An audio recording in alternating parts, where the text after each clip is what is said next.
Señora González, ¿confirma usted que se niega a pagar los $475,000 que le corresponden de la deuda contraída por su hija? Levanto la vista hacia el juez y siento como todo el peso del mundo cae sobre mis hombros. A mi lado derecho está mi propia hija Amanda, mirándome con unos ojos llenos de odio que jamás pensé ver dirigidos hacia mí. A su lado, Martín, mi yerno, sonríe con esa expresión de satisfacción que he aprendido a reconocer perfectamente en estos últimos 2 años. Así es, su señoría. No voy a pagar ni un centavo de una deuda que nunca autoricé. Amanda se levanta bruscamente de su silla. Mamá, no puedes ser tan egoísta. Son $950,000. La mitad te corresponde por derecho. Soy tu hija y necesito tu ayuda. El juez alza la mano pidiendo orden. Señora González, explíquenos cómo llegamos a esta situación. Respiro profundo y comienzo a contar lo que me ha traído hasta aquí, a este momento donde mi propia sangre me acusa de abandono y egoísmo.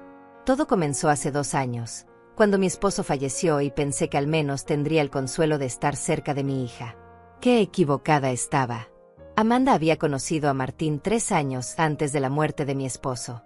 Al principio parecía un hombre encantador, siempre con una sonrisa y palabras dulces. Trabajaba en no sé qué negocio de inversiones y siempre hablaba de oportunidades fantásticas que estaban al alcance de la mano. Mi esposo, que en paz descanse, nunca confió completamente en él. Ese hombre tiene algo que no me gusta, me decía mi marido mientras observaba cómo Martín le explicaba a Amanda sobre sus proyectos empresariales. Habla demasiado y promete cosas que suenan demasiado buenas para ser verdad. Pero Amanda estaba enamorada, y cuando una mujer se enamora de la manera equivocada, es capaz de cerrar los ojos ante cualquier señal de alarma. Se casaron 6 meses antes de que mi esposo falleciera, y desde el primer día, Martín comenzó a cambiar la forma en que mi hija me veía. Al principio eran comentarios sutiles. Tu mamá es muy controladora, ¿no te parece?, le decía cuando creía que yo no podía escucharlos. Oh, no entiendo por qué tienes que consultarle todo a tu madre. Ya eres una mujer casada. Después de la muerte de mi esposo, esos comentarios se volvieron más directos y venenosos. Martín convenció a Amanda de que yo era una carga, de que mi presencia en sus vidas les impedía crecer como pareja. Poco a poco, mi hija comenzó a distanciarse de mí, a verme con otros ojos. Mamá, Martín dice que necesitamos independencia, me dijo un día, apenas 3 meses después del funeral de su padre. Creo que sería mejor que vivas tu vida y nosotros vivamos la nuestra. Pero yo no tenía a dónde ir. Mi casa era pequeña, mis ahorros limitados, y después de 40 años de matrimonio, toda mi vida había girado alrededor de mi familia. Sin embargo, no quise ser una molestia, así que me mudé a un pequeño apartamento cerca de ellos, esperando que al menos pudieran visitarme de vez en cuando. Las visitas se volvieron cada vez más escasas. Amanda siempre tenía una excusa, que estaba ocupada con el trabajo, que Martín tenía compromisos importantes, que necesitaban tiempo para ellos como pareja. Yo entendía, o al menos trataba de entender, pero el dolor de la soledad se hacía más profundo cada día. Su señoría, continúo mi relato mientras siento como Amanda evita mi mirada. Durante el primer año después de la muerte de mi esposo, apenas vi a mi hija una vez al mes. Y cuando la veía, siempre estaba tensa, como si mi presencia la incomodara. El juez anota algo en sus papeles. ¿Y cuándo comenzaron los problemas financieros? Hace aproximadamente 1 año, su señoría. Martín le dijo a Amanda que había encontrado una oportunidad de inversión increíble. Algo sobre bienes raíces en el extranjero que les daría ganancias del 300% en menos de 2 años. Recuerdo perfectamente ese día. Amanda llegó a mi apartamento más emocionada de lo que la había visto en meses. Mamá, Martín encontró la manera de asegurar nuestro futuro. Vamos a ser ricos. ¿De qué hablas, hija? Es una inversión en propiedades en Miami. Martín conoce a unos inversionistas que están comprando edificios completos para convertirlos en condominios de lujo. Dice que si invertimos ahora, en 2 años podremos triplicar el dinero. Algo en mi estómago se revolvió. ¿Y de dónde van a sacar el dinero para esa inversión? Bueno, ahí está el detalle. Necesitamos pedir un préstamo grande, pero Martín dice que es una apuesta segura. Los números no mienten, mamá. Amanda, por favor, ten cuidado. Tu padre siempre decía que las inversiones que prometen ganancias enormes en poco tiempo suelen ser. Mamá, por favor, me interrumpió con una irritación que me dolió más de lo que pude expresar. No todo el mundo es tan pesimista como papá. Martín entiende de negocios, él sabe lo que hace. Esa fue la última conversación real que tuvimos antes de que todo se desmoronara. Durante los siguientes meses, apenas recibí llamadas telefónicas esporádicas de Amanda, siempre apurada, siempre con prisa. Cuando preguntaba por la inversión, ella me decía que todo iba perfecto, que Martín tenía todo bajo control. Su señoría, continuó, sintiendo como mi voz se vuelve más firme con cada palabra. Lo que yo no sabía era que Martín había convencido a mi hija de pedir no 1, sino 5 préstamos diferentes. Préstamos bancarios, préstamos con casas de empeño, préstamos con agiotistas. Un total de $950,000 que ahora mi propia hija exige que yo pague la mitad. Amanda me mira por primera vez en toda la audiencia, y por un momento veo un destello de la niña que solía ser. Pero Martín le pone la mano en el hombro, y esa expresión desaparece inmediatamente. Ella tiene dinero, dice Amanda dirigiéndose al juez. Tiene propiedades, tiene los ahorros que mi padre le dejó. No puede quedarse ahí sentada viendo cómo su propia hija se destruye financieramente. El juez me mira esperando mi respuesta, y yo siento como algo dentro de mí se endurece. Algo que había estado dormido durante estos 2 años de humillaciones y desprecios. Su señoría, permítame explicarle quién era yo antes de que todo esto comenzara, digo mirando directamente al juez, evitando los ojos acusadores de Amanda. Hace 3 años, cuando mi esposo Roberto aún vivía, yo era una mujer diferente.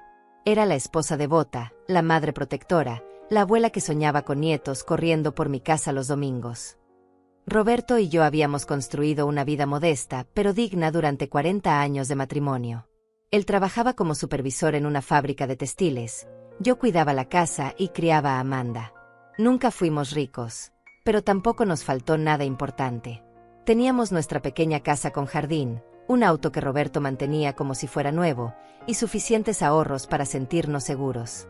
Mira, Celia, me decía Roberto mientras tomábamos café en las tardes, no somos millonarios, pero hemos hecho las cosas bien. Amanda estudió, se graduó, tiene un buen trabajo. Cuando nosotros ya no estemos, ella estará preparada para la vida. Roberto siempre fue un hombre prudente con el dinero. Cada dólar que gastábamos era pensado 2 veces. Cada inversión que hacíamos, por pequeña que fuera, la analizaba durante semanas. El dinero que se gana despacio se pierde rápido si no tienes cuidado, era su frase favorita. Cuando Amanda nos presentó a Martín, Roberto se mostró cortés pero reservado. Era un hombre alto, bien vestido, con esa sonrisa perfecta que parecía practicada frente al espejo. Hablaba de negocios con una seguridad que a mí me parecía admirable, pero que a Roberto le generaba desconfianza. Señor González, le decía Martín durante esas primeras cenas familiares, usted ha trabajado toda su vida para otros. ¿No ha pensado nunca en trabajar para usted mismo? Hay tantas oportunidades ahí afuera para alguien con su experiencia. Roberto lo escuchaba con paciencia, pero después, cuando estábamos solos, me expresaba sus dudas. Ese hombre habla bonito, pero no me dice nada concreto. Todos son promesas y sueños. Los negocios reales se construyen con trabajo duro, no con palabras elegantes. Durante los primeros meses de noviazgo, Amanda parecía más feliz que nunca. Martín la llenaba de regalos, flores, joyas, cenas en restaurantes caros. Yo me alegraba de ver a mi hija sonreír, pero Roberto me hacía notar detalles que yo prefería ignorar. ¿Te has fijado en que nunca habla de su familia?, me preguntaba. ¿En qué siempre paga todo en efectivo? ¿En qué cada vez que le pregunto específicamente en qué trabaja, cambia de tema? Pero Amanda estaba radiante, y yo no quería empañar su felicidad con nuestras preocupaciones. Ella tenía 32 años, era una mujer adulta con un buen trabajo en una empresa de contabilidad. Si había elegido a Martín, por algo sería. La boda fue hermosa. Roberto y yo pagamos todo lo que pudimos. El vestido de Amanda, las flores, parte del salón. Martín se encargó del resto, siempre con esa sonrisa generosa y esos billetes que sacaba de su billetera como si el dinero fuera agua. Durante la fiesta, Roberto me tomó de la mano mientras bailábamos. Espero que mi niña sea feliz, me susurró al oído. Espero que ese hombre la cuide como se merece. Fueron las últimas palabras que Roberto me dijo sobre Martín. 6 meses después, mi esposo falleció de un infarto fulminante mientras trabajaba en el jardín. Amanda y yo lloramos juntas durante días, consolándonos mutuamente, recordando los momentos felices que habíamos vivido como familia. Durante las primeras semanas después del funeral, Martín se mostró comprensivo y solidario. Celia, usted no se preocupe por nada, me decía. Amanda y yo estamos aquí para lo que necesite. Somos familia. Pero las cosas comenzaron a cambiar sutilmente. Primero fueron comentarios aparentemente inocentes durante las visitas. Celia, esta casa es muy grande para usted sola, ¿no le parece? Debe ser difícil mantenerla. Oh, Amanda me contaba que usted siempre ha sido muy independiente. Seguramente prefiere manejar sus propios asuntos sin molestar a nadie. Al principio pensé que solo estaba siendo considerado, tratando de no hacerme sentir como una carga. Pero pronto me di cuenta de que cada comentario tenía una intención específica. Alejarme de Amanda, convencerla de que yo no necesitaba su compañía, de que era mejor para todos que mantuviéramos nuestras distancias. Mamá, me dijo Amanda un día, apenas 3 meses después del funeral, Martín y yo hemos estado hablando. Creemos que necesitas tiempo para procesar tu duelo, para encontrar tu propia identidad sin papá. Quizás sería bueno que tuvieras tu propio espacio, tu propia vida. Sus palabras me dolieron más de lo que pude expresar, pero no quise parecer una madre pegajosa. Si eso es lo que crees que es mejor para mí, hija, entonces está bien. Vendí algunos muebles que no necesitaba y me mudé a un apartamento pequeño pero cómodo a 20 minutos de su casa. Pensé que al menos podrían visitarme seguido, que podríamos mantener nuestra cercanía familiar aunque viviéramos separadas. Qué equivocada estaba. Las visitas se volvieron cada vez más escasas y tensas. Cuando Amanda venía, siempre tenía prisa, siempre tenía algo más importante que hacer. Y cuando yo llamaba por teléfono, a menudo era Martín quien contestaba. Hola, Celia. Amanda está ocupada en este momento. ¿Puedo ayudarla en algo? Solo quería saber cómo están, Martín. Hace una semana que no tengo noticias de ella. Estamos muy bien, gracias por preguntar. Amanda anda muy ocupada con unos proyectos del trabajo. Pero no se preocupe, en cuanto tenga tiempo libre la vamos a ir a visitar. Esas visitas nunca llegaban. Y cuando yo me atrevía a aparecer sin avisar en su casa, Amanda me recibía con una mezcla de molestia y culpa que me partía el corazón. Mamá, no puedes venir así sin avisar. Martín y yo tenemos nuestras rutinas, nuestros horarios. Necesitas llamar antes. Perdón, hija. Solo quería ver cómo estaban. Me siento muy sola desde que papá. Mamá, no puedes depender de nosotros para tu felicidad. Tienes que encontrar tu propio camino, hacer tus propias amistades. No puedes vivir a través de nosotros. Esas palabras sonaban como si fueran de Martín saliendo de la boca de mi hija. Amanda nunca me había hablado así antes. Siempre habíamos tenido una relación cercana, cariñosa, pero ahora me miraba como si fuera una extraña inoportuna. Durante ese primer año de viudez, aprendí lo que significaba la soledad real. Pasaba días enteros sin hablar con nadie más que con la señora de la tienda de la esquina. Veía televisión, leía libros, mantenía mi pequeño apartamento impecable, pero todo me parecía vacío sin la presencia de mi familia. Los domingos eran los peores. Antes, Roberto y yo recibíamos a Amanda para el almuerzo familiar. Cocinábamos juntos, conversábamos, reíamos. Ahora me quedaba sentada en mi pequeña mesa para dos, comiendo sola mientras miraba por la ventana a otras familias que caminaban juntas por la calle. Su señoría, continuó mi relato, sintiendo como las palabras salen más firmes de lo que esperaba. Durante ese primer año, mi hija me visitó exactamente 11 veces. Yo llevé la cuenta porque cada visita se había vuelto tan valiosa para mí que las marcaba en el calendario como eventos especiales. El juez anota algo en sus papeles mientras Amanda se remueve incómoda en su silla. Martín le susurra algo al oído, pero ella no le responde. Y fue precisamente en esa época de vulnerabilidad y soledad cuando comenzó la fase 2 del plan de mi yerno, digo mirando directamente a Martín, quien por primera vez pierde esa sonrisa ensayada. Su señoría, fue durante mi segundo año de viudez cuando Martín comenzó la segunda fase de su estrategia. Ya había logrado alejar a Amanda de mí, convertirme en una presencia incómoda en sus vidas. Ahora era el momento de atacar lo único que me quedaba, mi estabilidad económica. Todo comenzó con una llamada telefónica un martes por la tarde. Era Amanda, pero su voz sonaba diferente, emocionada de una manera que no había escuchado en meses. «Mamá, ¿puedes venir a casa? Martín quiere compartir algo muy importante contigo. Es sobre nuestro futuro». Por primera vez en tanto tiempo, mi hija me necesitaba para algo. Corrí a su casa con el corazón lleno de esperanza, pensando que quizás las cosas entre nosotras podrían mejorar. Cuando llegué, Martín me recibió con esa sonrisa amplia que ya conocía muy bien. Había preparado café y hasta había comprado galletas de esas caras que vendían en la panadería elegante del centro. «Celia, siéntese, por favor. Lo que voy a contarle va a cambiar nuestras vidas para siempre». Amanda estaba sentada a su lado en el sofá, brillando de emoción. Hacía tanto tiempo que no la veía así de feliz que me dejé llevar por su entusiasmo, sin cuestionar nada. «Celia», comenzó Martín con esa voz pausada que usaba cuando quería sonar importante. «Durante los últimos meses he estado trabajando con un grupo de inversionistas muy exclusivo. Gente que maneja cantidades de dinero que usted no se imagina. Y me han ofrecido la oportunidad de mi vida».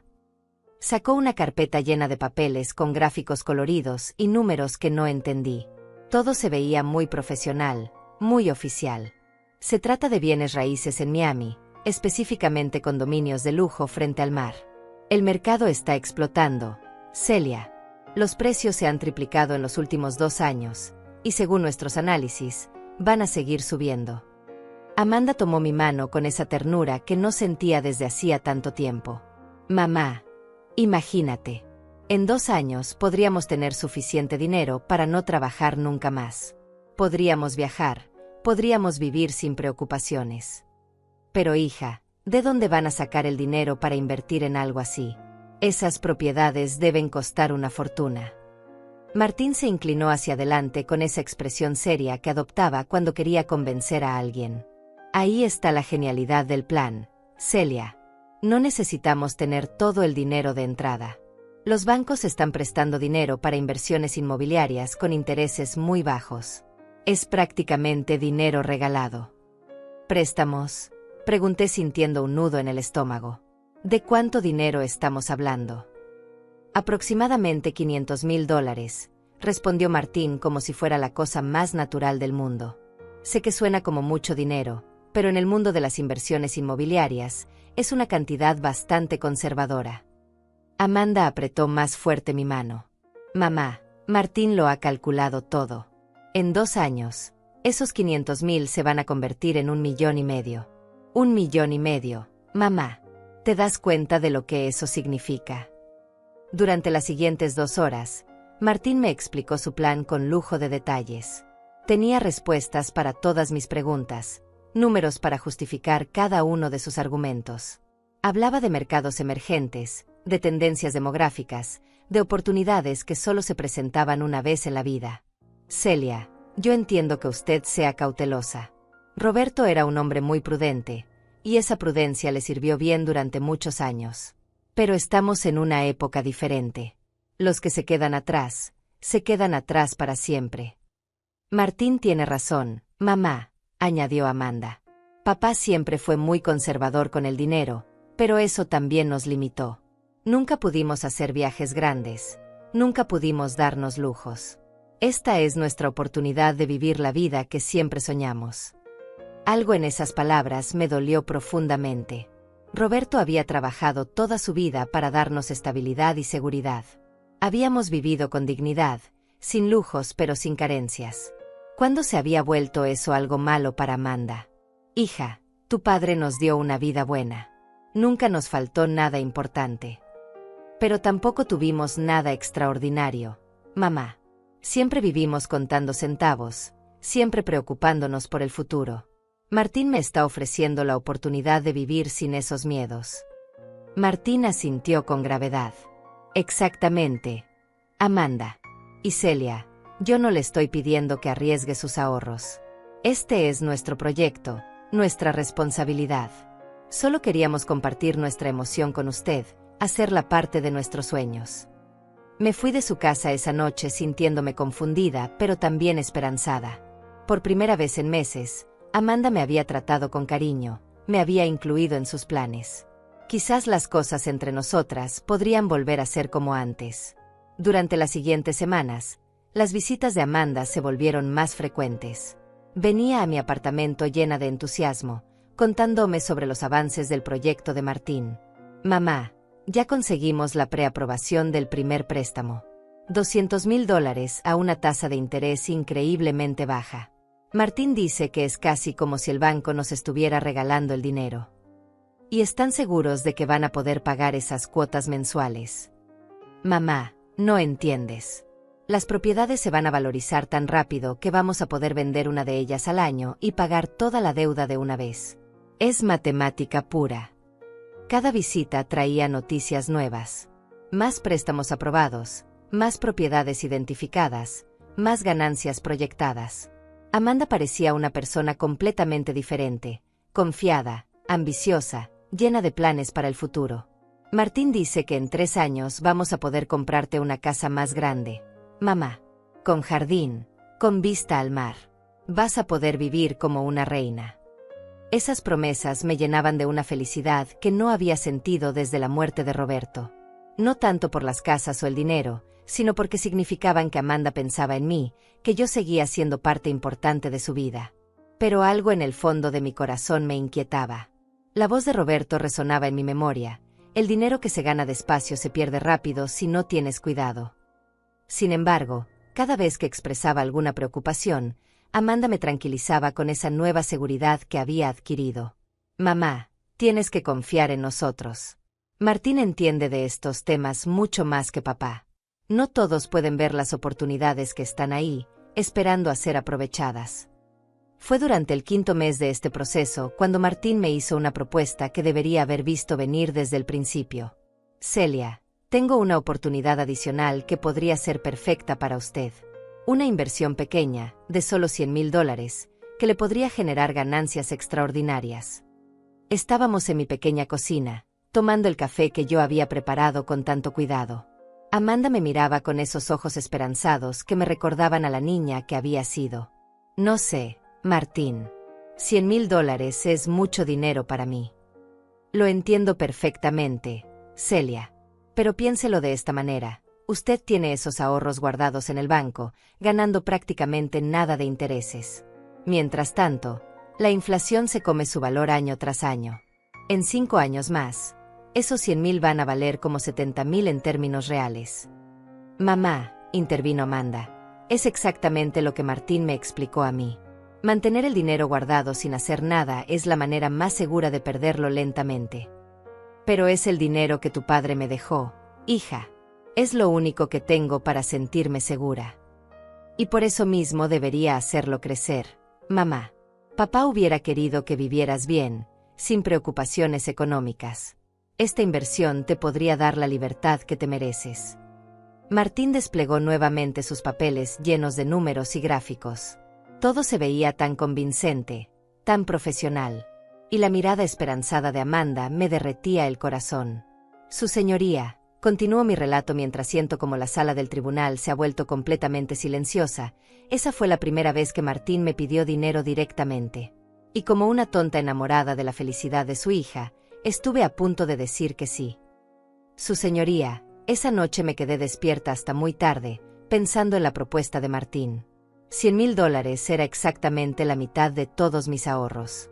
El dinero que Roberto había trabajado tanto para dejar asegurado para mí.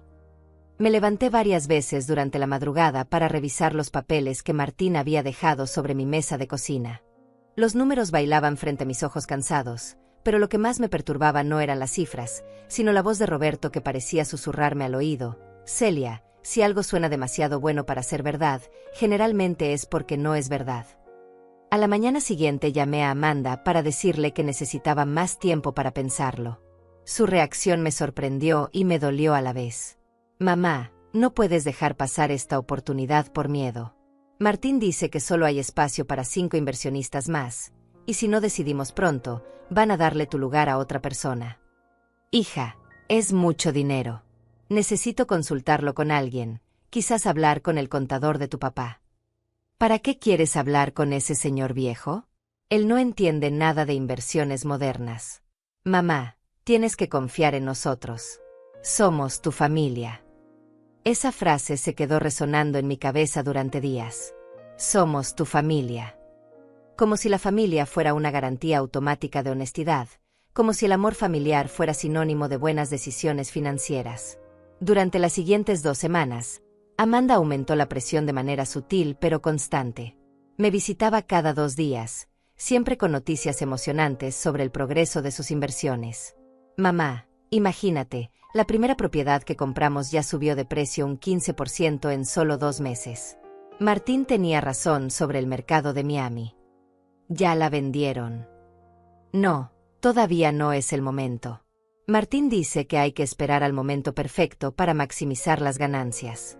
Pero el valor ya está ahí, mamá. Ya estamos ganando dinero. Cada visita venía acompañada de nuevas presiones disfrazadas de oportunidades. Solo quedan 3 espacios disponibles para nuevos inversionistas. El precio de entrada va a subir el mes que viene. Martín está considerando cerrar el grupo porque ya tienen suficiente capital. Una tarde, mientras preparaba la cena en mi pequeña cocina, apareció Martín solo en mi puerta. Era la primera vez que venía sin Amanda, y algo en su presencia me puso nerviosa. Celia, disculpe que venga sin avisar, pero necesitaba hablar con usted a solas. Se sentó en mi sofá con esa postura relajada que adoptaba cuando quería parecer cercano y confiable. Pero sus ojos tenían una intensidad que no había visto antes. Celia, estoy preocupado por Amanda. Ella está muy emocionada con estas inversiones, quizás demasiado. Y yo siento la responsabilidad de protegerla de sus propios impulsos. ¿De qué hablas, Martín? Amanda quiere que pidamos otro préstamo, más grande esta vez. $400,000 adicionales para comprar un edificio completo en South Beach. Yo le digo que es demasiado arriesgado, pero ella insiste. Me quedé mirándolo sin entender hacia dónde iba la conversación. Martín se inclinó hacia adelante, adoptando esa expresión de sinceridad que había perfeccionado. Por eso necesito que usted entre en este primer proyecto con nosotros. Celia, si usted invierte esos $100,000, yo voy a tener el argumento perfecto para convencer a Amanda de que no necesitamos endeudarnos más. Voy a poder decirle que ya tenemos suficiente capital para hacer crecer el negocio sin riesgos adicionales. La manipulación era tan elegante que casi me convenció. Martín estaba pintando mi inversión como un acto de protección hacia mi propia hija, como si al darle mi dinero la estuviera salvando de sus propios excesos. Pero Martín, si Amanda quiere pedir más préstamos, no será porque las inversiones van muy bien. Van excelente, Celia. También que Amanda se está volviendo adicta al éxito. Y usted sabe lo peligrosa que puede ser la codicia, incluso cuando las cosas van bien. Esa noche llamé a Amanda para contarle la conversación con su esposo. Su reacción fue completamente inesperada. ¿Martín te dijo eso? ¡Qué extraño! Yo nunca le he pedido que pidamos más préstamos. De hecho, fue él quien me sugirió que te invitáramos a participar en el negocio. Pero él me dijo que... Mamá, creo que Martín está tratando de protegerte de la presión. Él sabe que tú eres muy conservadora con el dinero, entonces inventó esa historia para que no te sintieras obligada a invertir. La versión de Amanda era completamente diferente a la de Martín, pero de alguna manera ambas me pintaban como la responsable de tomar una decisión que afectaría el bienestar de mi familia. Era como si los dos hubieran coordinado sus historias para atacarme desde ángulos diferentes. Durante las siguientes semanas, la presión se intensificó de maneras que jamás hubiera imaginado. Amanda comenzó a mencionar casualmente las dificultades económicas que enfrentaban. Mamá, las cuotas de los préstamos son más altas de lo que esperábamos. Martín dice que es normal al principio, pero tenemos que ser muy cuidadosos con nuestros gastos hasta que las propiedades comiencen a generar ingresos. ¿Están teniendo problemas para pagar? No, para nada. Pero tampoco podemos darnos lujos como antes. La semana pasada tuve que cancelar mi cita en el salón de belleza porque necesitábamos ese dinero para la cuota del banco. Esas pequeñas menciones se volvieron más frecuentes y más específicas. Martín tuvo que vender su auto deportivo para reducir gastos. Decidimos no ir de vacaciones este año para concentrarnos en el negocio. Estamos comiendo en casa más seguido para ahorrar dinero. Cada historia era como una pequeña daga en mi corazón de madre. Ver a mi hija privándose de pequeñas alegrías por culpa de esas inversiones me generaba una culpa terrible, especialmente cuando yo tenía el dinero que supuestamente podría aliviar su situación. Fue entonces cuando Martín implementó su golpe maestro. Una tarde llegó a mi apartamento con Amanda, pero esta vez ella venía llorando. Mamá, no sabemos qué hacer. El banco nos está presionando para que demos una garantía adicional en uno de los préstamos. ¿Qué tipo de garantía? Martín respondió con esa voz grave que usaba para las noticias serias. Quieren que pongamos nuestra casa como garantía. Si no lo hacemos, van a cancelar el préstamo y vamos a perder todo lo que hemos invertido hasta ahora. Amanda se aferró a mi brazo con desesperación. Mamá, hemos puesto tanto dinero en esto. Si perdemos el préstamo, vamos a quedar en la ruina. No solo vamos a perder nuestra inversión, sino que vamos a deber dinero que no tenemos. Pero hija, ¿por qué el banco les está pidiendo eso ahora? No habían aprobado el préstamo ya. Cambió la política bancaria, explicó Martín. Después de la crisis económica del año pasado, están siendo más estrictos con los préstamos para inversiones. Pero nos dieron una alternativa. ¿Cuál alternativa? Si conseguimos un codeudor con propiedades libres de gravamen, no necesitamos poner nuestra casa como garantía. Alguien que pueda respaldar el préstamo en caso de que nosotros no podamos pagar. El silencio que siguió fue ensordecedor. Amanda me miraba con esos ojos llenos de lágrimas que conocía tan bien desde que era una niña pequeña. Martín mantenía esa expresión seria y profesional, como si fuera un simple mensajero de malas noticias. Su señoría, continuó mi relato mirando al juez. En ese momento entendí perfectamente lo que me estaban pidiendo. Querían que yo pusiera mi pequeña casa como garantía de sus préstamos millonarios. Querían que arriesgara lo único que tenía para respaldar sus sueños de riqueza. Amanda se remueve incómoda en su silla, evitando mi mirada. Martín mantiene esa expresión impasible que he aprendido a reconocer como su máscara cuando está mintiendo. Y ahí fue cuando cometí mi primer error, su señoría. No fue aceptar ser codeudora. Mi primer error fue no darme cuenta de que todo había sido planeado desde el principio. Que cada visita, cada lágrima, cada historia de dificultades económicas había sido cuidadosamente diseñada para llevarme a ese momento exacto. Su señoría, mi segundo error fue creer que cuando dije que no podía ser codeudora de sus préstamos, Amanda y Martín respetarían mi decisión. En cambio, esa negativa marcó el inicio de la fase más cruel de su estrategia. Recuerdo perfectamente el momento en que les dije que no. Estábamos sentados en mi pequeña sala, Amanda llorando en el sofá, Martín con esa expresión grave que había adoptado para la ocasión. Hija, yo entiendo que están en una situación difícil, pero no puedo arriesgar mi casa. Es lo único que tengo, es mi seguridad. Amanda dejó de llorar inmediatamente y me miró con una frialdad que me heló la sangre. ¿En serio, mamá? ¿En serio me vas a dejar hundir por conservar una casa que ni siquiera necesitas? Amanda, no es que no quiera ayudarte. Es que eres egoísta, me interrumpió con una voz que jamás le había escuchado. Siempre has sido egoísta. Papá también era egoísta. Por eso nunca tuvimos nada, por eso siempre vivimos como pobres cuando podríamos haber tenido mucho más. Martín puso su mano en el hombro de Amanda con esa expresión de falsa comprensión. Amanda, cálmate. Tu madre tiene derecho a tomar sus propias decisiones. Pero Amanda estaba furiosa de una manera que parecía venir de muy adentro, como si hubiera estado guardando ese resentimiento durante años. No, Martín. Ya estoy cansada de callarme. Mi madre siempre ha pensado solo en ella misma. Cuando papá estaba vivo, lo único que les importaba era su pequeña vida cómoda y segura. Nunca pensaron en mí, en mis sueños, en lo que yo quería para mi futuro. Hija, eso no es cierto. Tu padre y yo trabajamos toda la vida para... ¿Para qué, mamá? ¿Para dejarme una herencia miserable?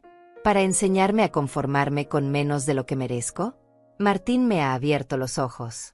Me ha mostrado que la vida puede ser mucho más de lo que ustedes jamás imaginaron. Se levantó del sofá y comenzó a caminar por mi pequeña sala como una fiera enjaulada. Tienes una casa que vale $200,000. Mamá. Una casa donde vives sola, donde no recibes a nadie porque no tienes amigos, donde pasas los días viendo televisión y sintiendo lástima de ti misma. Amanda, por favor.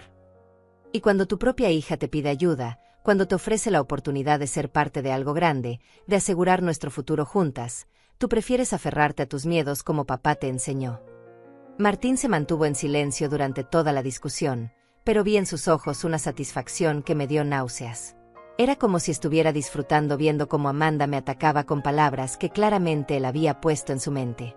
Esa fue la última vez que Amanda visitó mi apartamento durante 3 meses. 3 meses de silencio absoluto, sin llamadas telefónicas, sin mensajes, sin noticias sobre cómo estaban o si habían resuelto sus problemas financieros. Durante ese tiempo, traté de contactarla múltiples veces.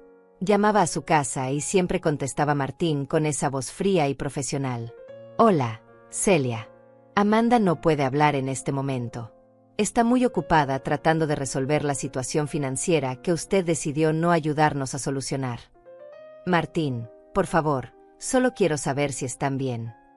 Estamos manejando la situación lo mejor que podemos, considerando las circunstancias. Amanda está muy dolida. Celia. Se siente abandonada por la única familia que le queda. Cada conversación telefónica era una tortura psicológica cuidadosamente diseñada para hacerme sentir culpable. Martín nunca me insultaba directamente, nunca perdía la compostura, pero cada palabra estaba calculada para maximizar mi sufrimiento emocional. Celia, yo entiendo su posición. Usted tiene derecho a proteger sus bienes. Pero también espero que entienda que Amanda tiene derecho a proteger su futuro. Y en este momento, siente que usted eligió sus posesiones por encima de su bienestar. Una noche, después de 2 meses sin ver a mi hija, no pude más y fui directamente a su casa. Toqué el timbre durante 10 minutos antes de que Martín abriera la puerta con esa expresión de molestia que había perfeccionado. Celia, no es un buen momento. Amanda está pasando por una situación muy difícil emocionalmente. Por favor, Martín. Solo quiero hablar con ella 5 minutos. Es mi hija. Lo sé, Celia. Y precisamente porque es su hija, debería respetar su deseo de no verla en este momento. Amanda dijo que no quiere verme. Amanda dijo que no puede lidiar con más presión emocional en este momento. Está tratando de mantener su matrimonio y su estabilidad financiera después de que usted decidió no apoyarnos. Pude ver a Amanda en el fondo de la casa, moviéndose por la cocina, pero cuando me vio en la puerta, se dio vuelta y desapareció. El rechazo físico de mi propia hija me dolió más que todas las palabras que había escuchado hasta ese momento. Su señoría, continuó mi relato sintiendo como mi voz endurece, durante esos 3 meses de aislamiento, caí en una depresión que casi me destruye. Pasaba días enteros sin comer, sin bañarme, sin salir de mi apartamento. Fue durante esa época de oscuridad total cuando Martín implementó la fase final de su plan. Una tarde apareció solo en mi puerta, pero esta vez no venía con propuestas de inversión ni con presiones sutiles. Venía con una expresión de sincera preocupación que me confundió completamente. Celia, vengo porque estoy genuinamente preocupado por Amanda. Y creo que usted es la única persona que puede ayudarla. ¿Qué le pasa a Amanda? Está en terapia psicológica, Celia. La situación financiera que estamos viviendo la ha afectado mucho más de lo que yo esperaba. Me invitó a pasar a mi propia sala como si fuera él quien viviera allí. Se sentó en mi sofá con esa autoridad natural que ejercía sobre todos los espacios que ocupaba. Los préstamos que pedimos se volvieron insostenibles. Celia. El mercado inmobiliario no se comportó como esperábamos, y ahora estamos luchando para no perder todo. Pensé que las inversiones iban muy bien. Ese era el pronóstico, pero la economía es impredecible. Hemos tenido que refinanciar 3 veces, y cada refinanciación viene con intereses más altos. Martín desplegó nuevos papeles sobre mi mesa, pero esta vez no eran proyecciones optimistas, sino estados de cuenta reales. Números rojos, deudas acumuladas, cuotas vencidas. Debemos exactamente $950,000. Celia. Y Amanda se culpa a sí misma por haber seguido mis consejos. Dice que debería haber escuchado las advertencias de su padre sobre las inversiones arriesgadas. Por primera vez en meses, Martín mencionaba a Roberto con respeto, reconociendo implícitamente que mi esposo había tenido razón sobre él desde el principio. Pero lo que más la está destruyendo emocionalmente es sentir que su propia madre la abandonó cuando más la necesitaba. Celia, Amanda se despierta llorando en las madrugadas, diciéndome que se siente huérfana de padres vivos. Esas palabras me atravesaron como cuchillos. La imagen de mi hija llorando sola en su cama, sintiéndose abandonada por mí, era más de lo que podía soportar. ¿Qué puedo hacer, Martín? Dime qué puedo hacer para ayudarla. Honestly, Celia, no sé si hay algo que se pueda hacer en este punto. Amanda siente que usted la traicionó cuando decidió no ayudarnos financieramente. Dice que si su propia madre no confía en ella lo suficiente para apoyar sus decisiones, entonces quizás realmente tomó las decisiones equivocadas. Martín hizo una pausa dramática, dejando que sus palabras se asentaran en mi corazón culpable. Pero hay una cosa que podría demostrarle a Amanda que usted realmente se preocupa por ella, que no la ha abandonado completamente. Cualquier cosa, Martín. Haré cualquier cosa. Los préstamos están a nombre de Amanda, pero legalmente, como su esposo, yo también soy responsable. Sin embargo, existe una cláusula que podría transferir la responsabilidad financiera a un familiar directo si ese familiar está dispuesto a asumir la mitad de la deuda. No entendí inmediatamente lo que me estaba proponiendo.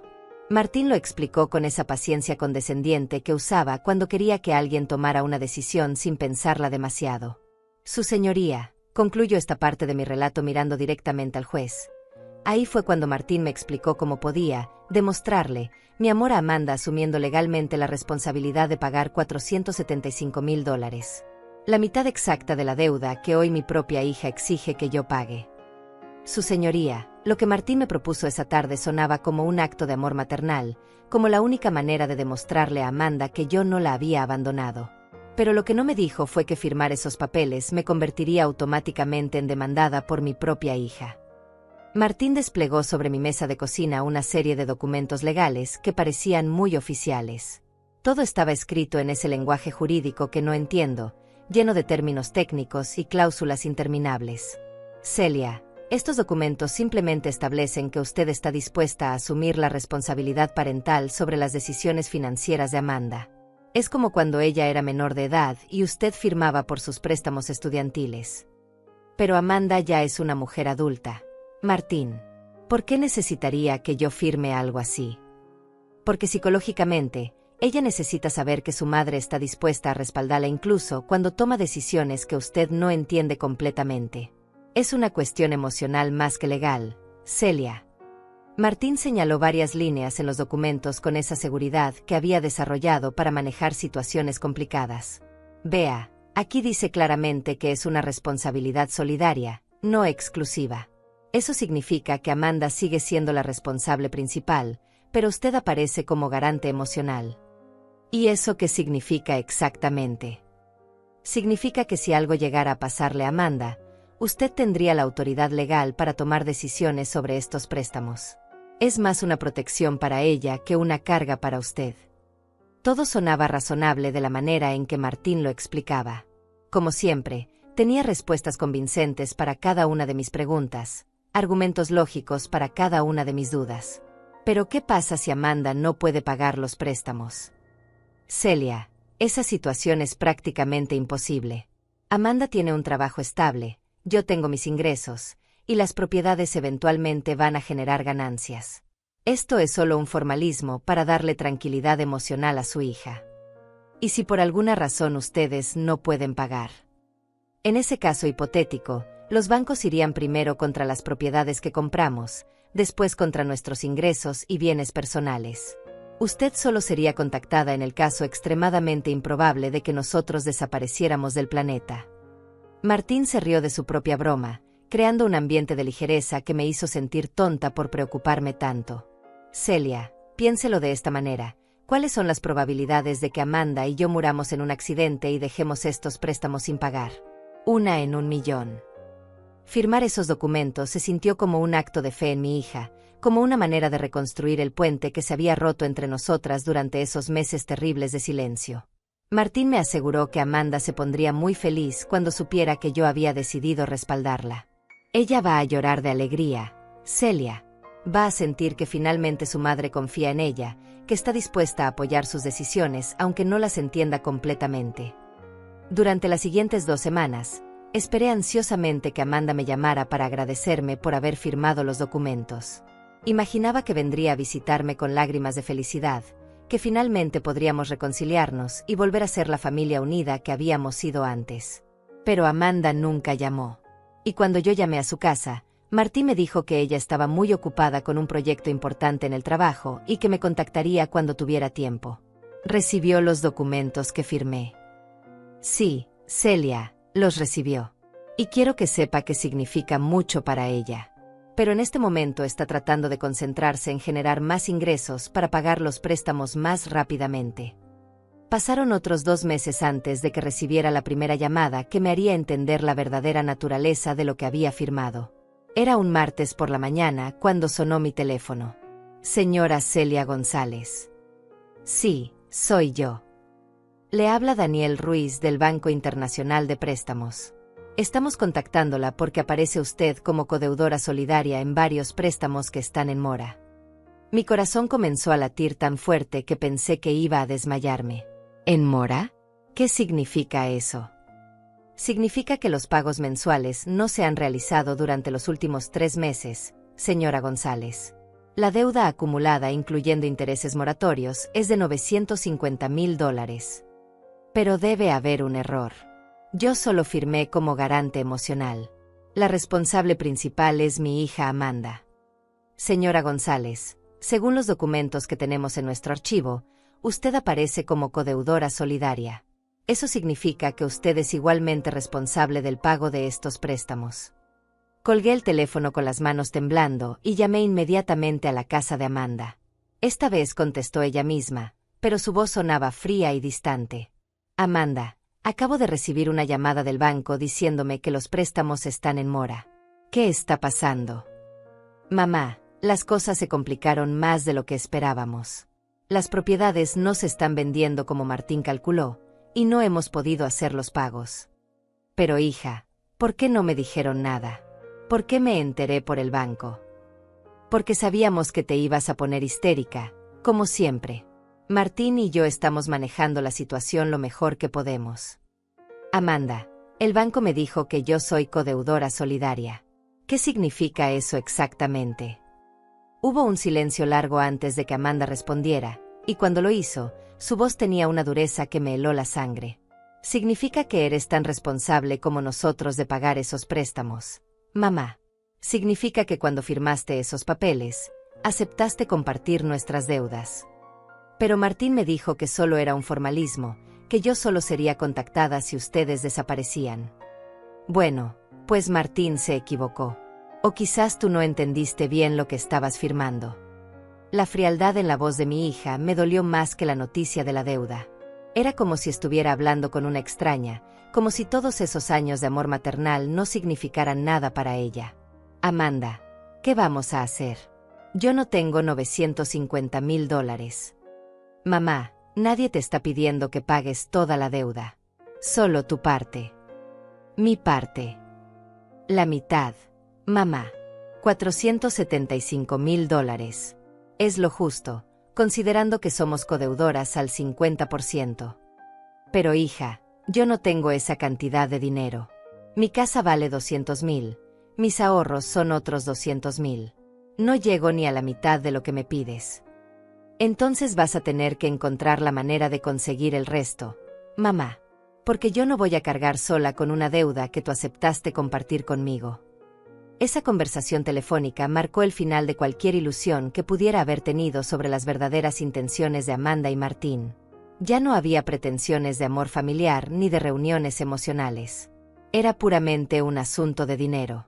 Su señoría, continuó mi relato, sintiendo como mi voz adquiere una firmeza que no había tenido en años. Durante las siguientes semanas, recibí llamadas diarias del banco, cartas de abogados y amenazas de embargo. Pero lo que más me dolía eran las llamadas de Amanda, exigiéndome que vendiera mi casa y le diera la mitad del dinero. Durante los siguientes 3 meses, mi vida se convirtió en una pesadilla de presiones legales y chantajes emocionales. Amanda me visitaba una vez por semana, no para preguntarme cómo estaba o para consolarnos mutuamente, sino para presionarme para que vendiera mis propiedades. Mamá, no entiendo tu egoísmo. Tienes una casa que no necesitas, ahorros que no estás usando. Mientras tanto, Martín y yo estamos al borde de la bancarrota. Hija, esa casa es lo único que tengo. Si la vendo, ¿dónde voy a vivir? Puedes rentar un apartamento pequeño, mamá. No necesitas tanto espacio para ti sola. ¿Y qué va a pasar cuando sea más vieja y necesite cuidados? ¿Qué va a pasar si me enfermo? Mamá, esos son problemas del futuro.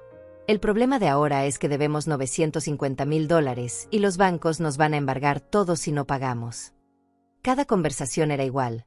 Amanda presentaba la situación como si fuéramos víctimas de circunstancias imprevistas, como si la única solución fuera que yo sacrificara mi seguridad económica para salvarla de ellos. Su señoría, concluyo esta parte de mi testimonio, fue entonces cuando decidí hacer algo que debería haber hecho desde el principio.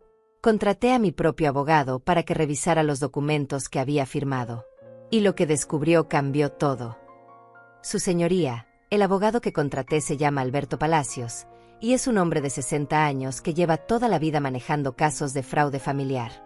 Cuando le conté mi historia y le mostré los documentos que había firmado, su reacción me sorprendió completamente. Alberto revisó cada página de los contratos con una meticulosidad que me tranquilizó. Era un hombre calvo, con anteojos gruesos, que hablaba pausadamente y tomaba notas en un cuaderno viejo mientras yo le explicaba toda la situación. Señora González, usted leyó estos documentos antes de firmarlos. Martín me los explicó, pero no los leí palabra por palabra. Confiaba en él porque es el esposo de mi hija. Y cuando los firmó, ¿había algún testigo presente además de su yerno? No, señor Palacios. Solo estábamos Martín y yo en mi apartamento. Alberto se quitó los anteojos y me miró con una expresión seria que me puso nerviosa. Señora González, estos documentos tienen varias irregularidades graves. Primero, usted aparece como codeudora principal, no como garante secundaria.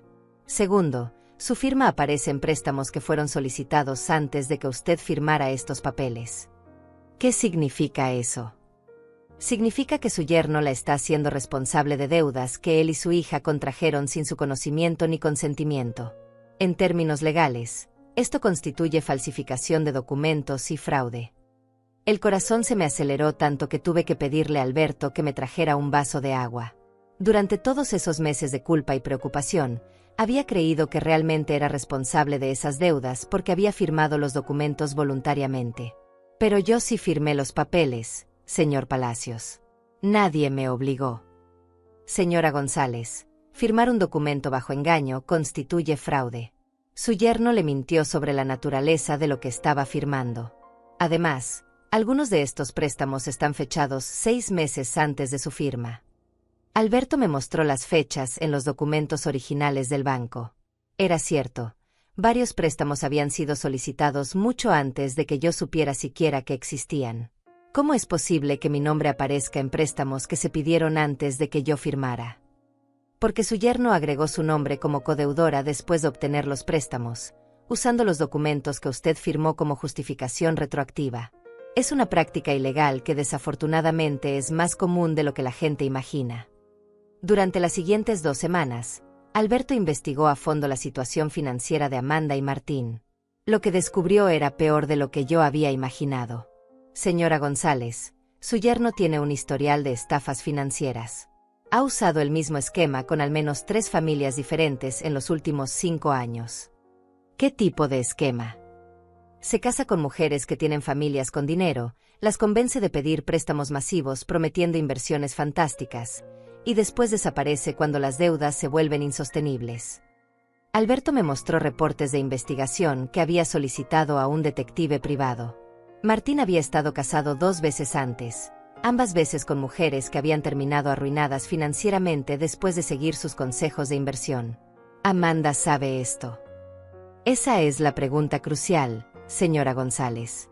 O su hija es cómplice consciente del fraude, o es otra víctima de la manipulación de su esposo. Durante los siguientes días, no pude dormir pensando en la posibilidad de que Amanda fuera víctima de Martín igual que yo. Quizás todo este tiempo ella había estado siendo manipulada de la misma manera, convencida de que yo era la villana de la historia. Pero Alberto tenía más investigaciones que hacer antes de que pudiéramos determinar el nivel de participación de Amanda en el fraude. Señora González, necesito que me autorice a contratar un detective para seguir a su hija y su yerno durante las próximas 2 semanas. Necesitamos evidencia concreta de sus actividades financieras actuales. ¿Es realmente necesario espiar a mi propia hija? Señora González, su hija la está demandando por $475,000. En este punto, ella ya no es solo su hija. Es su adversaria legal. Esas palabras me dolieron profundamente, pero sabía que Alberto tenía razón. Amanda había cruzado una línea cuando decidió llevarme a los tribunales en lugar de buscar una solución familiar a nuestros problemas. Los reportes del detective llegaron una semana después, y su contenido me dejó devastada emocionalmente, pero también me dio la claridad que necesitaba. Señora González, su hija y su yerno están viviendo un estilo de vida que no corresponde en absoluto con alguien que está en bancarrota. Durante la última semana, los vimos cenando en restaurantes caros 3 veces, su yerno compró un reloj de lujo que cuesta $15,000, y su hija se hizo tratamientos de belleza que cuestan más de lo que usted gasta en comida en un mes. Pero ¿cómo pueden gastar tanto dinero si deben $950,000? Porque han estado usando el dinero de los préstamos para mantener su estilo de vida, señora González. Las supuestas inversiones inmobiliarias nunca existieron. Todo fue una mentira desde el principio. Alberto me mostró fotografías que el detective había tomado. Amanda y Martín saliendo de tiendas de lujo, subiendo a un auto deportivo nuevo, entrando a un spa exclusivo. Nada en esas imágenes sugería que fueran personas agobiadas por deudas millonarias. Señora González, su hija no es una víctima. Es una cómplice consciente. Ella sabe perfectamente que las inversiones nunca existieron, sabe que el dinero se gastó en lujos personales, y sabe que usted fue engañada para firmar esos documentos. ¿Cómo puede estar tan seguro? Porque encontramos esto en los registros telefónicos que pudimos obtener legalmente. Alberto me mostró transcripciones de llamadas telefónicas entre Amanda y Martín donde hablaban abiertamente sobre cómo manipularme para que firmara los documentos y cómo presionarme para que vendiera mi casa. En una de las conversaciones, Amanda le decía a Martín: mi madre es muy terca, pero si seguimos presionándola emocionalmente, eventualmente va a ceder. Siempre ha sido débil cuando se trata de sentirse culpable. En otra conversación, Martín le respondía: el plan está funcionando perfectamente. En unos meses más va a estar tan desesperada por reconciliarse contigo que va a vender la casa sin que tengamos que demandarla. Leer esas transcripciones fue como recibir una puñalada en el corazón. Durante todos esos meses de culpa y sufrimiento, Amanda y Martín habían estado riéndose de mí, calculando fríamente cómo extraer hasta el último centavo de mis ahorros. Su señoría, continuó mi relato sintiendo como mi voz se vuelve más firme con cada palabra, fue en ese momento cuando tomé la decisión más difícil de mi vida. Decidí que no iba a ser víctima de mi propia hija. Alberto había preparado una estrategia legal que no solo me protegería de la demanda de Amanda, sino que podría resultar en cargos criminales contra ella y Martín por fraude y falsificación de documentos. Señora González, tenemos evidencia suficiente para demostrar que usted fue víctima de un fraude elaborado. Pero necesito que entienda que si seguimos adelante con esta estrategia, su hija podría enfrentar tiempo en prisión. ¿Y si no hacemos nada? Si no hacemos nada, usted va a perder su casa, sus ahorros, y posiblemente va a terminar en la calle. Mientras tanto, su hija y su yerno van a seguir viviendo cómodamente con el dinero que le robaron.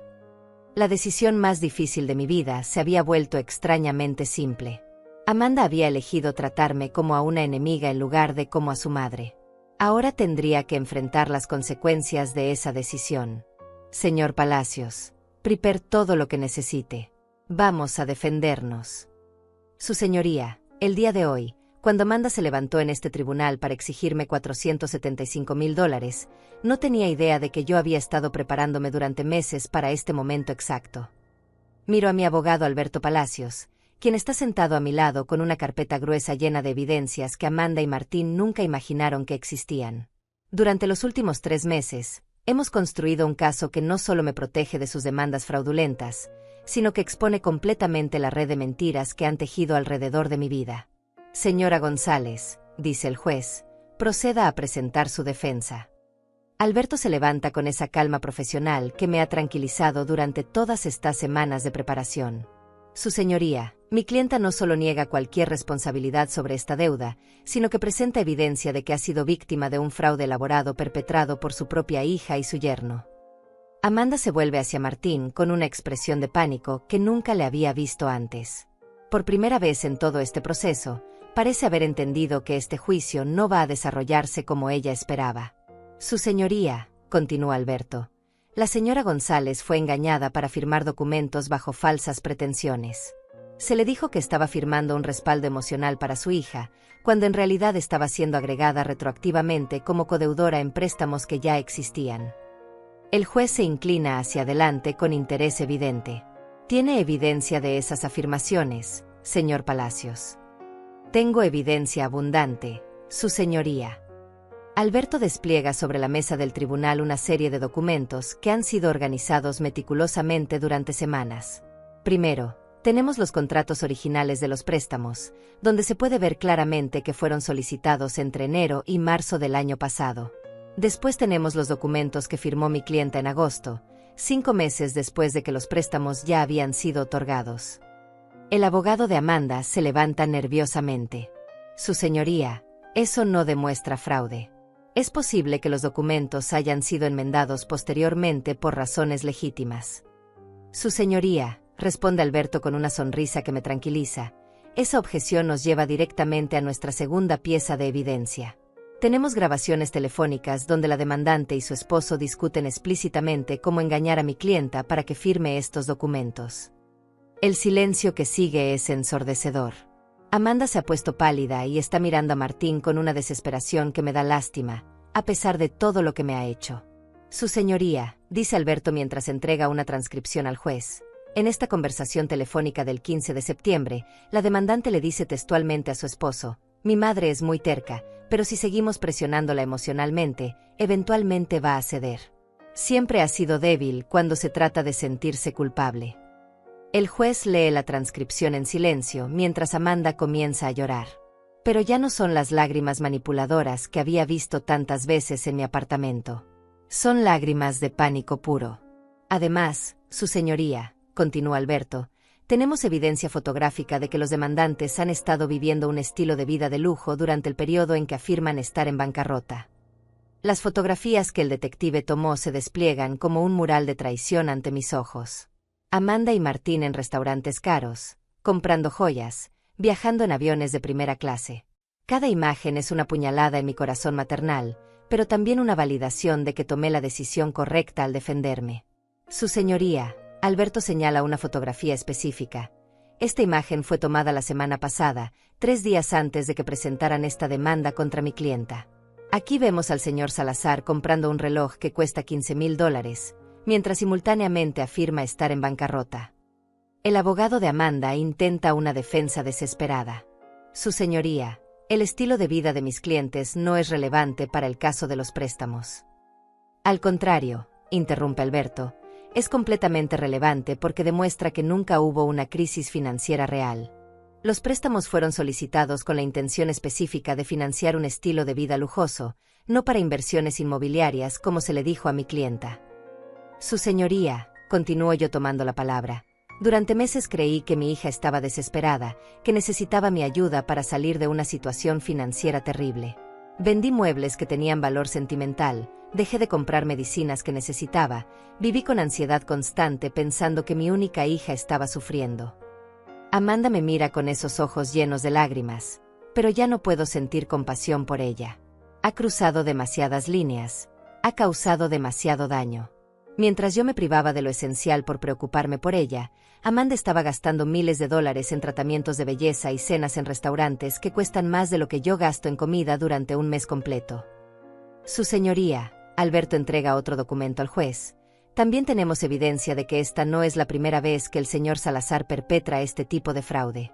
Ha estado casado anteriormente con 2 mujeres que terminaron en bancarrota después de seguir sus consejos de inversión. Martín finalmente pierde la compostura y se levanta bruscamente de su silla. Eso es irrelevante. Estamos hablando de una deuda legítima que esta señora aceptó compartir. El juez lo mira con severidad. Señor Salazar, siéntese inmediatamente o será removido de esta sala. Su señoría, continúa Alberto imperturbable, lo que es relevante es el patrón de comportamiento fraudulento que demuestra premeditación. El señor Salazar no es un inversionista desafortunado. Es un estafador profesional que se especializa en manipular familias para obtener acceso a sus ahorros. ¿Y qué hay de mi hija?, pregunto al juez directamente. ¿Qué hay de una mujer que es capaz de demandar a su propia madre por dinero que sabe que ella no debe? Amanda finalmente habla, con una voz quebrada que apenas reconozco. Mamá, yo no quería que llegáramos a esto. Martín me dijo que era la única manera de salvar nuestro matrimonio. Su señoría, Alberto se dirige al juez con firmeza. La demandante acaba de admitir que esta demanda fue iniciada bajo la influencia de su esposo, lo cual refuerza nuestra teoría de manipulación y coacción. Amanda, le digo mirándola directamente a los ojos, tú elegiste creer las mentiras de Martín por encima de la memoria de tu padre. Elegiste atacarme legalmente en lugar de buscar una solución familiar. Elegiste tratarme como a una enemiga en lugar de como a tu madre. Pero mamá. No. Amanda. Ya no hay peros. Hoy vas a escuchar la verdad completa. Su señoría, Alberto entrega el último documento de nuestra evidencia. Este es un reporte financiero completo que demuestra que las supuestas inversiones inmobiliarias en Miami nunca existieron. Ni una sola propiedad fue comprada con el dinero de estos préstamos. El juez examina el documento con atención mientras Amanda y Martín intercambian miradas de pánico absoluto. ¿Dónde fue a parar el dinero entonces?, pregunta el juez. Su señoría, respondo yo misma, el dinero fue gastado en lujos personales, viajes, joyas, autos deportivos y un estilo de vida que mi hija nunca hubiera podido mantener con su salario real. Su señoría, Amanda hace un último intento desesperado, yo genuinamente creí que las inversiones eran reales. Martín me mostró documentos, me explicó todo. Amanda, le digo con una voz más firme de la que he tenido en años, las grabaciones telefónicas demuestran que tú sabías perfectamente que estabas participando en un fraude. Ya no puedes esconderte detrás de la ignorancia. El juez cierra la carpeta con los documentos y nos mira a todos con una expresión seria que me hace contener la respiración. Su señoría, concluye Alberto, solicitamos no solo que se desestime completamente la demanda contra mi clienta, sino que se inicie una investigación criminal por fraude, falsificación de documentos y conspiración contra la demandante y su esposo. Amanda comienza a llorar histéricamente mientras Martín la toma del brazo como si estuviera tratando de calmarla. Pero yo ya no siento nada por ninguno de los dos. Durante meses destruyeron mi tranquilidad, mi salud mental y casi mi estabilidad económica. Ahora es el momento de que enfrenten las consecuencias de sus acciones. El tribunal ha revisado toda la evidencia presentada, dice el juez con una voz que resuena en la sala completamente silenciosa, y encuentra que la demanda presentada por Amanda González contra Celia González carece completamente de fundamento legal. Amanda deja escapar un sollozo que me llega al corazón, pero ya no puedo permitir que esa manipulación emocional me afecte.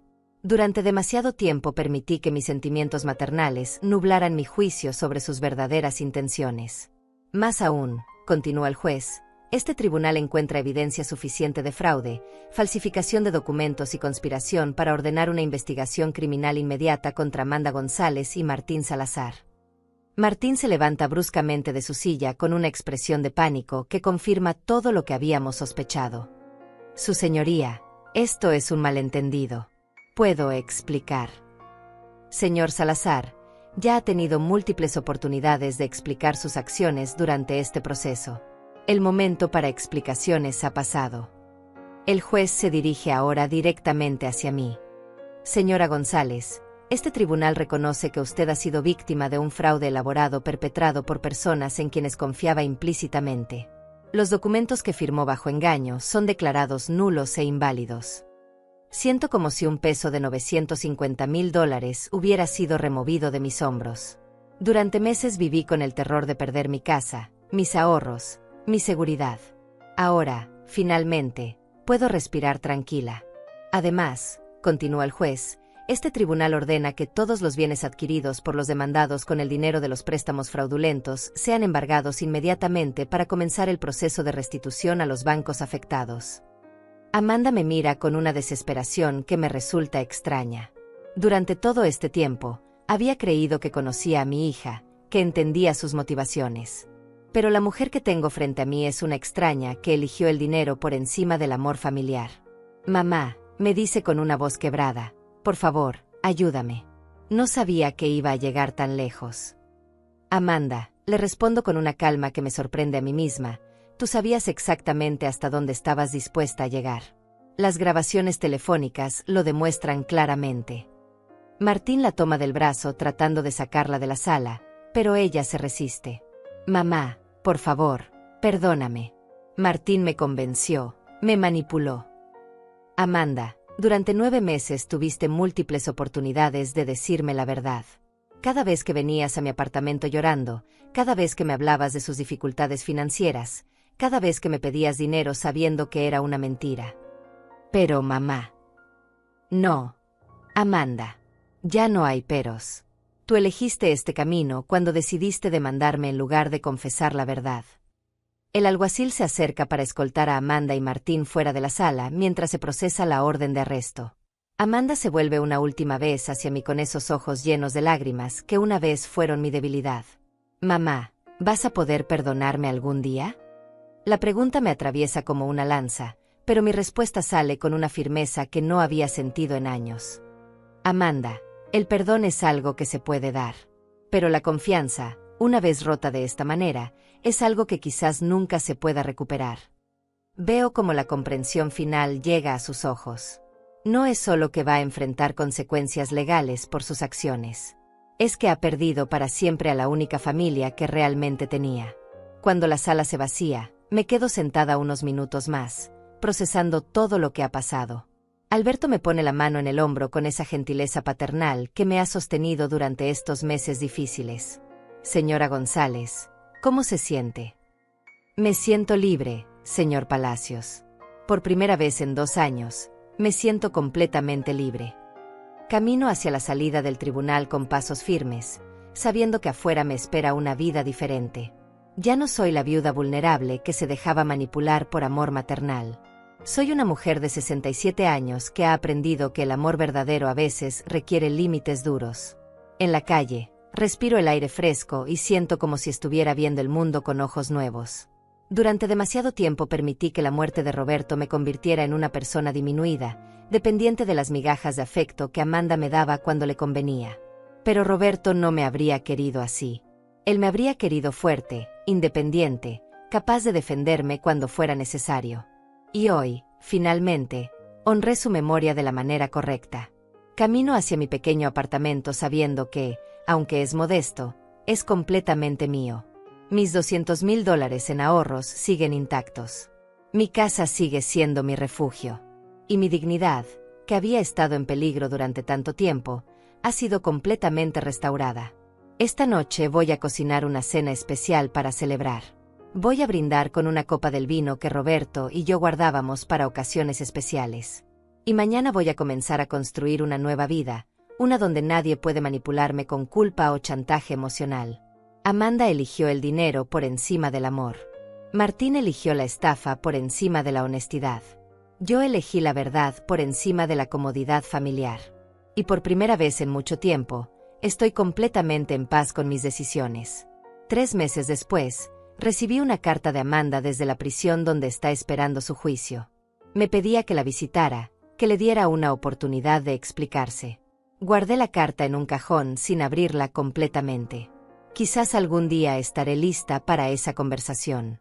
Quizás algún día podré separar a la hija que amé de la mujer que me traicionó. Pero ese día no es hoy. Hoy soy simplemente Celia González, una mujer de 67 años que aprendió que el amor propio es tan importante como el amor familiar. Una mujer que descubrió que la soledad elegida es infinitamente mejor que la compañía tóxica. Y esa es una lección que ninguna cantidad de dinero puede comprar.